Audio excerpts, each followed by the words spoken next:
A cold shower, an icy sensation that presses against my front and washes over me like a tide. I recoil, but there's nowhere to withdraw back to.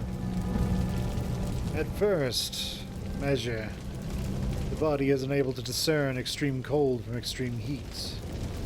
Though that time soon passes, the burning feels all too real.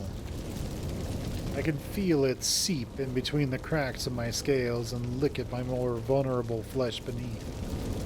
I'm standing in a fire, but I don't see it. I see nothing. I can't even tell where it's coming from. Wherever I go, the burning follows. The fabric of my clothes ripples and the seams begin to snap away.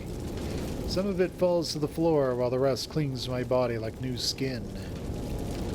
Even the air I breathe burns, making my insides boil. This isn't in my head. This is real. I'm burning. I flail into the darkness, running now. After a while, it feels like I'm practically gliding. I hear a sound and move towards it. Fucking help me. I utter, my voice raspy and light. Footsteps. There are several of them in a bonfire. I see the silhouettes of people running, flailing about just like me. Panic everywhere. A woman, Genevieve Sanders, mail carrier, is standing above the fire. A gun in her hand, Salem's body is burning. Beside her is Auntie, face down with a bloody hole in the back of her head. No. I pinch myself, trying to wake up. I pinch so hard I feel the scale of my arm splint in half, and blood that seems like it's boiling pools from it. It quickly evaporates, and all that's left is a mark of reddish-pink flesh underneath, scar tissue. I look up, and she's standing there, mouth agape, like she's frozen, but her eyes follow me in real time. She sees me. It's like she can't act. Why? Fucking why? I receive no answers from the horrified visage. She's still holding the gun. She'll do it again. She'll do it again. Alright, let's stop her. I lunge, and I do the top one. I lunge, and it's like she's made of sand, flesh dissolving away beneath my claws as I touch her. And then, it's like a rope wrapped around my waist, yanks me back. The wind is like sandpaper against my burning head as I fly through blurred shapes and silhouettes. What'd I do? Was that real? Oh God, Auntie. Jesus fuck, what's happening? Next thing I know, I'm in front of City Hall again. Though, everything's different. There's a crowd gathered around the large tree outside, and their clothes are all old-timey-like. Men in suspenders, women in prairie blouses. Their faces are furious blurs, polygonal masses of fur and teeth that seem to exude their emotion more strongly than their distinct facial features. The Meseta Fennec stands upon a wooden stool with a noose wrapped around his neck, the priest next to him reading his last rites. The man is so angry, so hurt. Tears like waterfalls down his matted yellow cheeks. Someone hurls a piece of hardtack that hits him square in the jaw, but he doesn't react. The cries of the crowd are obscured, distorted. Something about a child or children. There's a man on the edge of the crowd, a ram, the one the Fennec is staring at. He looks like Carl. The ram pivots on his hooves, walking away, but stops when he sees me, his expression vacant. The Fennec shouts indiscernible hatred at the man, and just then the stool is kicked out from beneath him. As he sways, feet kicking, driblets of piss cascading down his overalls, as if the ground beneath itself begins to bounce. It's something so palpable, so awful, that it's beyond words. That I can feel within my mind more readily than the burning of my flesh. The stony faces of the mob seem completely unaware that their actions are feeding something far greater than they will ever know. I'm sucked away again, and I feel my scales fall from my body like black and orange confetti. My thudding heartbeat becomes increasingly irregular. I stand behind a shelf now. There's someone in a hoodie next to me, but he doesn't notice I'm here. He's got a camcorder. I think it's Salem? He's younger. A large bear, larger than me by a couple of inches, steps out from what looks like a bathroom door. It's Brian, meth dealer who lives in a trailer on the outskirts of the old city limits. He sees him at the smoke room. I see him at the smoke room sometimes. He deals there. Neither of them are looking in my direction. I soon see why. There's a Finnick on what looks like a rack nearby. One of his eyeballs are gone, but he's still alive. On the television behind Brian, a sideshow of grotesque imagery flashes by. One of the Finnick's missing eyes on the smoke room counter. It looks like the place was closed, so nobody could walk in and see what they were doing. In the real world, the Finnick's words are garbled and distorted, as if coming from an old VHS. He's feigning love for the bear, asking for him to hold him tender-like, instead of whatever else he has planned. The Finnick's face becomes increasingly blurry. Is that Danny, Casey, or Keith? There are so many, they blur together. Salem's grinning, the reflection of his camcorder screen leaking a stark glint in his eyes. I feel myself move out from behind the shelf, beyond my own will. There's a rumbling pull in my gut. I'll be pulled away at any moment now.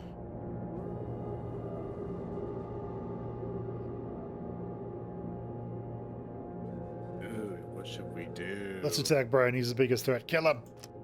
Brian sees me, his eyes going large as saucers. They're real, is all he can get out before my hands pass through his gut. The hairy flesh seems like it practically disintegrates at my fingertips, until I notice it's all splattered on the wall beside me. As I'm pulled away, I can just make out the tusked, smiling face of Salem. It's all full of shock, but the smile remains, and so does the maimed Finnick. I gasp into the void, the fresh blood mixing with my own. My actions no longer feel entirely of my own volition. It's like something pulling in my skull. Like back at City Hall when I condemned Chase. We make the justice we're given. I pop back in front of the familiar ram and salamander. All that had happened was some horrible vision. But my body feels the same. The gaping expression of the duo show no sign of relief.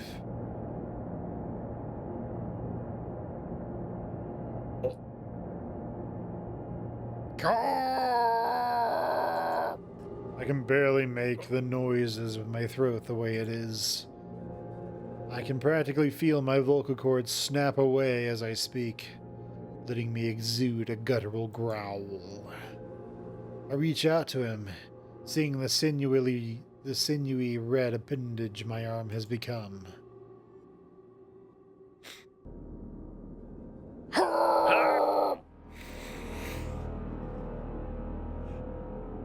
Go for it, Flynn.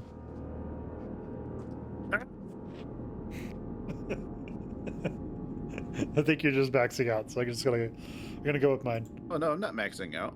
It doesn't show me maxing out at all. Okay. The tunnel shakes around me. Carl and Dax both turn and flee, Salamander screaming his absolute lungs out. Terrifying to them. They're about around the corner. I see Carl hesitate. He looks back at me. I can't see his expression, and I can't call out to him. I have to let him know I'm still in here. Some strained effort, I turn my wrist around and close all but one of my fingers. Ram continues to stare as the rumbling increases. I'm pulled away once more. It goes on like this. At each stop, I lose more of myself, mentally and physically. Each visage that appears before me, some new unspeakable evil I hadn't fathomed existing. From time to time, I let the thing inside my head take more and more control. Sometimes I don't have the control in the first place, when the suffering is strongest. Where Sam thrives, he drives. Like my body, I become numb. All but my vision and hearing is gone. They're swiftly fading too. I keep closing my eyes, waiting for it to end, but it doesn't. I can't die. Eh. I hear the soft pitter of feet on a rocky embankment. Somewhere down the way, stones are being skipped. Someone threw a big one. Then sniffing, followed by a low sob. Crying has become so familiar to me. I hear it more than anything else, it feels like. It's like singing, isn't it? Purest expression of emotion. Fuck you. This one. This is more familiar to me as well. I can just make out the audible sound of a little pebble rolling down a hill, followed by a heavy thud. I turn to see the faint gray silhouette with the big blue eyes. What? The voice hits me like electricity. This is it. This is what he saw that day on the beach by the outlet. Finally. He screams. They always scream. I have to follow him. I have to see it. I descend beneath the waves and I see excess fat drifting from my body into the tidal current. The water is abrasive, but I'm able to glide through it, swimming without swimming. Something pops, and suddenly I can't see from my left eye. There's water ahead. Thrashing movement. A slight bit of reddish pink mist dissolves in the current in front of me. No. I strain myself to hear, trying to keep absolutely still. But other than the faint occasional splash, there's nothing. Eventually the splashing stops. I know my best friend is dead. The rest in the current, the voice in my head is fortuitously silent, not pressing me into movement or action. And though my eyesight is gone, my skull punctuated with nothing but empty sockets and orifices, I see something. Bright blue eyes and starry skin. It's Daxton, I'm sure of it. He does not move, though I can read the intent in his eyes that he very much wants to. Instead, he remains motionless, and we stare at each other. I imagine speaking to him, telling him what's happening to me. But words are rambling, my mind not what it used to be, but it doesn't seem to matter. He meets my gaze regardless. I ask him if Carl's all right, and of course he doesn't respond. I then simply state that I hope he's okay. I go on and tell him about all the crap the Ram and I have been through.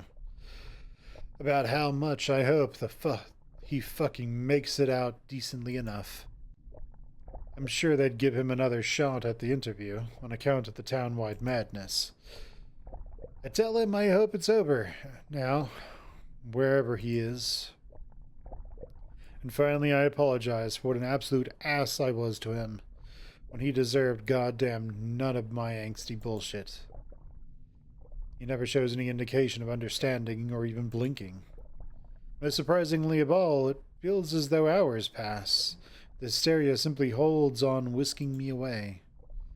No rumbling, no fire, no screeches into sudden chaos. Just a slow, eventual feeling of drifting away somewhere else, somewhere dry. There's the telltale sound of a hot water heater rumbling nearby. It's humming. It's humming away. Someone must be taking a shower or it's laundry day. I feel the vibrations more than I actually hear the thing. Then, a faint whimper.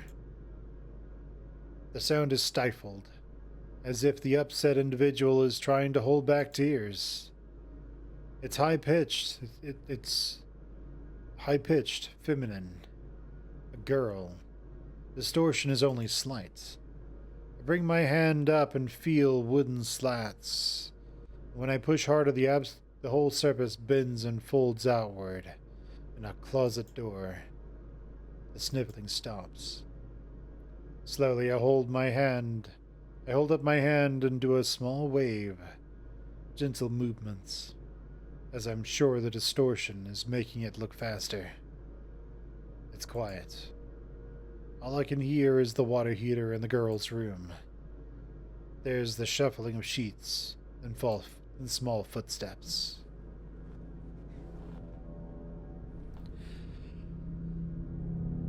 Hi. Her voice is timid. There's another long pause. Are you real? I think for a moment, and slowly I shake my head.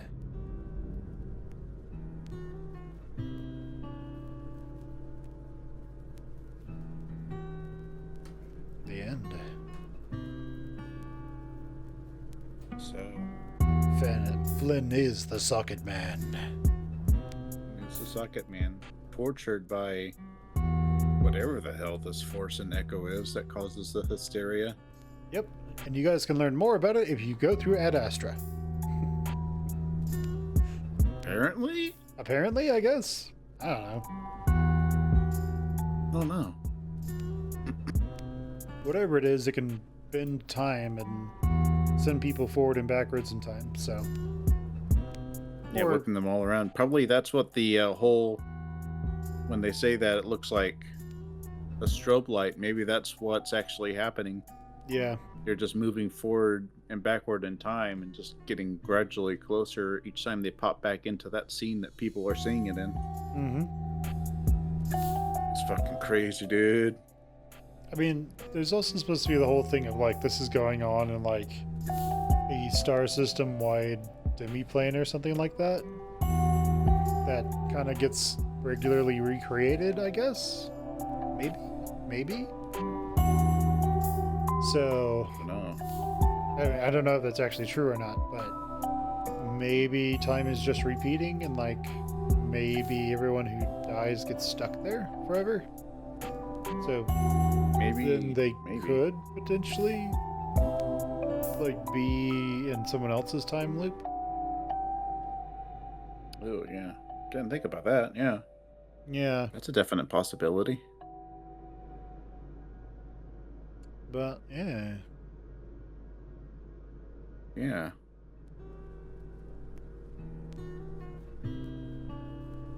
I think you and I have done all of the routes of Echo now, right? No, we still need to do Jenna's. Oh yeah, that's right. By the way, guys, I'm This- pretty sure that was young Jenna, because she remembers talking about seeing that socket man face in her closet, I think. Yeah. Well, after this route, I wanted to do Route 65. It's like a shorter route. It's like a shorter set of routes. It's like a shorter story. I think you would really get a kick out of it. And people want us to do TJ's route. Okay, yeah, we'll definitely look into it. Ooh, we can Yeah. stay a while, huh? Ooh, we can stay a while. What do you want to do? Go to menu or stay a while? What happens if we stay a while? 5 years later. Ooh. Seriously, this is gonna be such a good fucking time. You'll be glad you came. The big grizzly bear nudges the coyote playfully, almost knocking the canine out into the passenger window. Ow. Keep your paws on the wheel. Or your paw, at least. Cameron eyes the giant half-eaten burger and the bear's equally giant paw. Dev's, the other paw, casually steers the wheel, elbow resting out through the open window. The bear looks happier than he's been in a while, somehow grinning as he chews. The coyote sighs and stares at his own window, watching the desert landscape fly by. It was nothing like this in his hometown, and he found himself wishing he was back amongst the pine forests. Something he'd been wishing since he moved to Pueblo for school. Technically, this was his natural habitat, but he found the whole place depressing somehow. Empty and dry and rough, with sand gets everywhere. What you pouting for? I'm not pouting. Yeah, you are. Cameron sighs, deciding to change the subject. So why couldn't Larry go again? I don't know. Said something about his car breaking down. He just flaked. Aren't there other haunted places in Pueblo that we could have gone to? Like by the school? The bear shakes his head, letting go of the wheel to crumple up the foil that had packaged his sandwich, tossing it into the back. Not like Echo, dude. This place is some of the most haunted. This is the most haunted town in the entire fucking world. Cameron sighs once again, then suddenly grasps his seat as the car swerves and turns hard onto a smaller road, heading towards a big blue lake. What was that? Whoopsie! Sorry, almost missed the turn. The drive continues, and eventually, the map on the dash chimes, indicating that they've reached their destination. Why? Because a lot of shit happened here. The grizzly hops out of the car, making the entire thing tilt sideways as he squeaks his bulk out before reaching back for the camera bag. He takes out a small, compact camcorder from inside and wraps it around his wrist. He flicks the switch on, and Cameron sees the familiar red recording light flashing. He points the lens at the coyote. He quickly covers his face, letting out a frustrated sigh. No, I'm not the horror you're after, Dev. With that, he unbuckles and slides out of the car. The bear waits for him, reaching out a large padded paw. Cameron takes it and is immediately drawn into a tight embrace and a kiss. Coyote tenses up for a moment, then waits until Devon releases him. Can you not do that right after you eat a big meal? A big greasy burger? Cameron makes a show of wiping his lips. Devon rolls his eyes. No pleasing you, is there? Nevertheless, the grizzly holds out his paw again, and Cameron takes it, the two of them walking towards the town center. It's not a pleasant walk. Most of the infrastructure is in pretty shoddy condition. Overgrown in places, sagebrush and dry vegetation. So, where are we meeting this guy? I told you, the old civic building. Wait, you mean City Hall?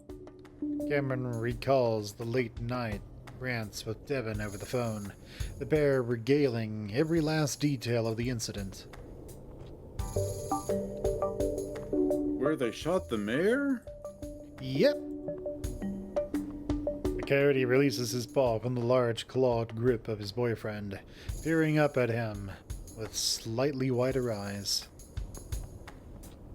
Damn, are you absolutely sure he's okay with this? Yeah, look. He's the one who did the report on this town after the happening in the first place. Devin tries to put on a reassuring smile. He seems keenly aware that folk sometimes find his large predator grin unnerving. But Cameron always told him it was cute. And he's gay, so, you know. Totally trustworthy instantly. The bear You know. Totally. The bear rewraps his paw around Cameron's own. No need to be so worried about that. Eventually, the two reach the old town center. Sure enough, there's a man standing in the gravel parking lot with his paws in his pockets. He doesn't appear to notice the two at first, and Devin takes the opportunity to film him from afar. The sun's behind him, so it cast his front in shadowed silhouette, giving him an eerie visage, which he might be able to use in the video, especially for the thumbnail. Oh yeah. Ooh, that ghost of Echo. The civic building's roof. The civic building's roof is fully collapsed. A faded gray tarp over the top of the walls, all that's protecting the interior.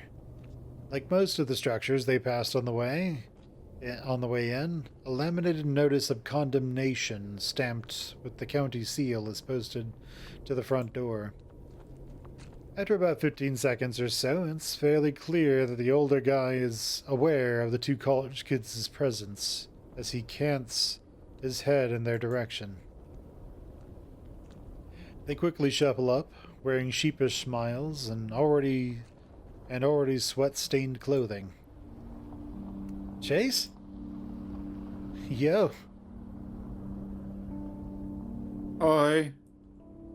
The bearded otter seems to be looking at their held paws, which they quickly unclasp and shake his own in turn. He offers them a sort of melancholy smile. You two been together long? Oh, sorta. The coyote rubs the back of his neck, the bear wrapping an arm around his shoulder. Yep, wow. Must have been tough growing up in the sticks out here, for a gay guy, especially. Chase lets out a little amused grunt, reaching into his pocket and withdrawing a pack of cigarettes. I guess. I mean, I did have a boyfriend growing up here for a while, so I friggin' lucked out there. If I recall, he was the one who helped you out during the incident, right? Leon? Leo. Right. He quickly nods, muttering something about how he should know that before adjusting the camera on the shoulder. How's he doing? I don't know. He doesn't really talk to me anymore. Oh, well, regardless, it must have been tough being the only gay kids out here growing up. Yeah, us and one other guy. He sniffs, looking off to the side. You mind if I smoke? Oh, go ahead. Yeah, plenty of fresh air out here. I don't mind. The other nods, sticking the cigarette between his lips and flicking the lighter. However, he doesn't bring the flame up, instead just holding it out in front of him. The seconds pass, and slowly he lifts the lighter in the direction of the old civic building.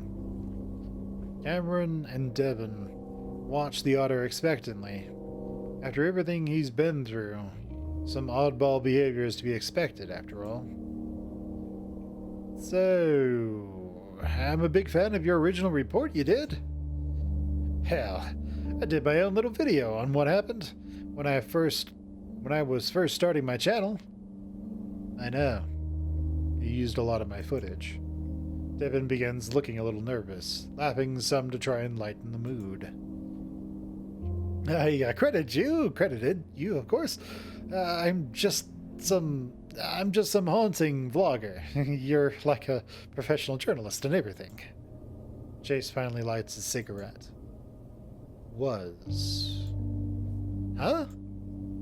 Was a professional journalist. I just got pushed out of my reporting gig with KGUA like 2 years ago now. No one liked my stuff anymore. No matter what I did, it wasn't ever as good as that piece I finished in college. Devin blinks. Sorry to hear that. He pauses, thinking to himself for a moment. You know, those news media companies are all fascist shit factories anyway. Yeah. Without all the big billionaire funding, they'd be going the way of the dinosaurs, relegated to sports and weather for senior citizens. Chase stares blankly up at the much taller bear, unsure of how to respond to that. Devin clears his throat. And, your social media profile said you were still... I haven't updated that in a while. Ah. Chase takes a long drag from his cigarette, stopping at the first speed bump. He seems to become increasingly aware of the uneasy stares from the two college kids in front of him. I'm sorry. It's been a difficult few years for me. The statement from the otter makes sense. Looking at him now, he's awfully haggard for someone in his mid to late 20s. His facial scruff untrimmed and the dye job looking less than stellar. Cameron can't help but think he'd be kind of cute if he cleaned himself up a bit. Or perhaps he just has a thing for sad eyes. Said sad eyes were fixated on the Civic building now, Chase's lips thinning tightly around his cigarette, squeezing ash from the tip. The coyote steps up, placing a paw on the otter's shoulder. Hey, it's all right. We don't want to put any undue pressure on you. Right, Dev? Right. Devin sounds genuinely supportive. Chase can see why Cameron might be so taken with him. It would be nice to have something like that again, and he finds himself relishing the paw on his shoulder. He didn't realize he was so touch-starved. Still, Chase can't help but avoid their reassuring gazes, the otter rubbing at the old spider bite mark on his neck. Let's begin, shall we? The trio begin to head northward, past the burnt-out, newer building that went up in smoke during the hysteria. Devin finds an odd-looking globe, broken in the middle of the road. Cameron offers to carry it with him, though Devin seems rather adamant about not looting anything. Chase doesn't appear to care either way. Eventually, they arrive on the outskirts of the nearby mine, warning sign posted damn near everywhere. It looks like barbed wire fencing had started being erected along the main entrance. Though, Chase mentions the county gave up on trying to fully enclose it a couple of months ago, after folk kept cutting through it. So, there's more than one entrance to the mine here. They're all barred off now. I mean, the main entrance was locked up tight, even before the crap show 5 years ago. Devin sets up his tripod, pointing it towards the black void between the rocks. This is where they found the bodies? Chase shakes his head. That was off That was off the side entrance in the A level. This is the main entrance. It goes all the way from A to F level. How deep is that? It depends. The deepest shaft goes down to 1,900 feet. Jeez. Jace holds up his hand, gesturing behind him. It's been like half a century since the mine's been active, so rotting supports and the like most certainly have caved in most of it. Devin nods, a tight frown crossing the bear's broad muzzle. It's clear he's got something on his mind. What about, that one guy? Huh? The mayor's nephew. I read the reports and all, but what's your take on what happened? Jace hesitates for a moment, having not expected the question. Or, at least, hoping it wouldn't come up at all. The otter steps back, bringing his fingertips to the bars of the mine. He touches them in the cave wall that they're embedded in. He draws back and shows the two his blackened fingertips. The cave is scorched. Well, the theory is that there were flammable gases that were ignited in the lowest levels. It created this sustained burn that started billowing smoke up in the air for a couple of weeks after the whole happening. Yeah, I know that, but why did he walk inside while it was like that? You were one of the last people to see him, after all. And those other two, they said they couldn't stop him after you left.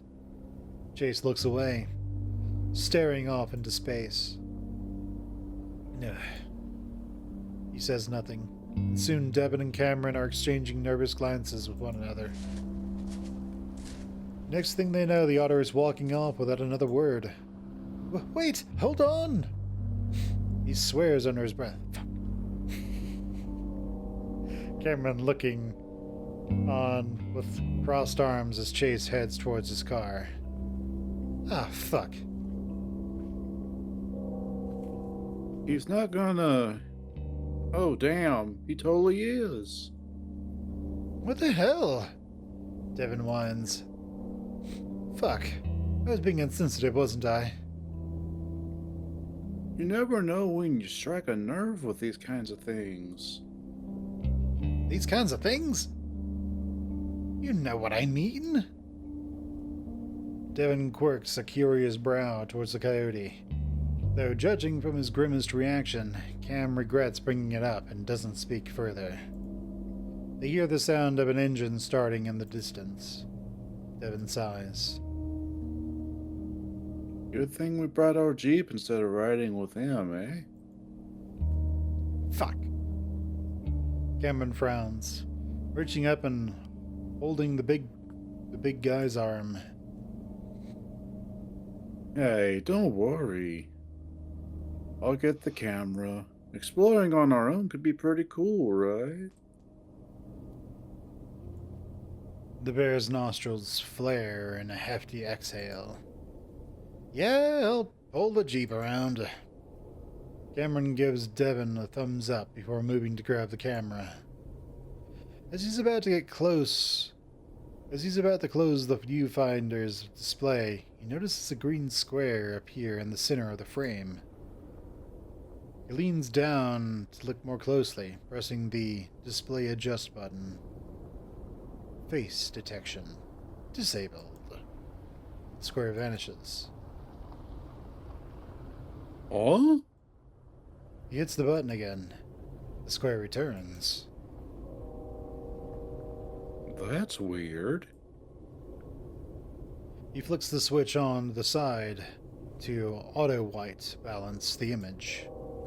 The whole screen flashes as the lens adjusts, and it comes into focus.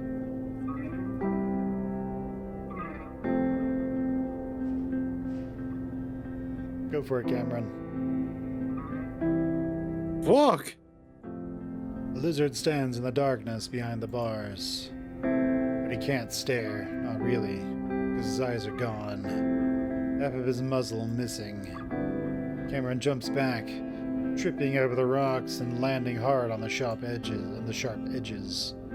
The coyote hisses in pain, but fear spurns him on, trying to scramble up the rocks after Devin. The bear is already turned around, though, reaching down to pull Cameron up.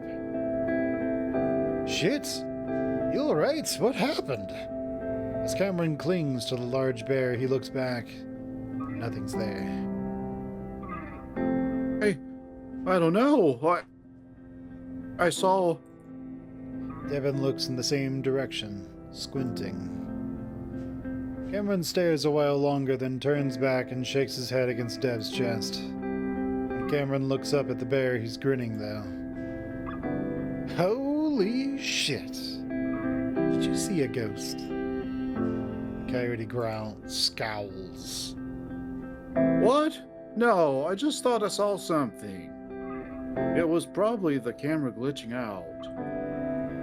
The bear gives him a knowing smile. What? You're gonna be a believer by the end of all this. I know it. The grizzly hugs him tightly as Cameron frowns. Flounders. Still looking back at the cavern's entrance. It had been so real. His eyes even look like sockets. But before he can even readily collect himself, Devin is pulling him and the camera along, back to the Jeep. Until they look at the footage, and holy shit!